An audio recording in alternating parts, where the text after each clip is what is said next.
Hey friends, it's Corey with Buying Houses Nashville. I own a house, but what I really need is cash. Have you ever said that to yourself? I know a lot of people have.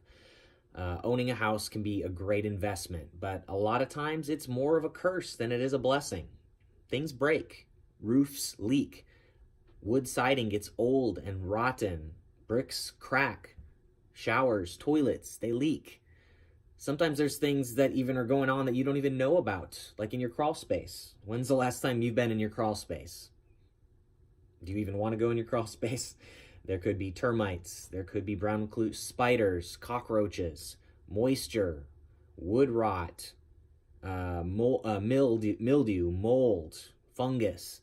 There's a lot of things that are going on in a house, and houses, quite frankly, can be money pits. Unless you own an investment property that's a rental that's actually paying you cash, houses are actually money pits. They're taking money out of your pocket every single month. In addition to, you probably have a mortgage, you have property taxes, you have hazard insurance, you have utilities, you have maintenance, plus you also, if you're owning a house the correct way, you should be updating things on a regular schedule. You should be cleaning carpets, you should be updating kitchens and bathrooms over the years. Light fixtures, painting. There's just a lot that goes into owning a home that can be very, very, very stressful.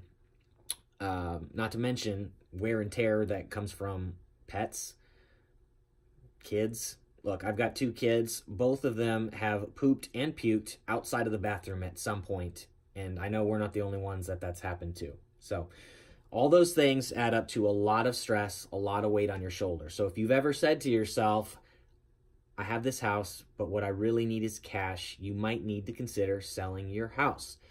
Don't wait until the damage or the maintenance gets so high that there's nothing left you can do. Don't wait until it's so overwhelming that something bad happens. Give us a call, fill out the form on the website here and talk to us. Somebody is going to have to do that maintenance on that house, but it doesn't have to be you. Let it be us. We'd love to buy your house.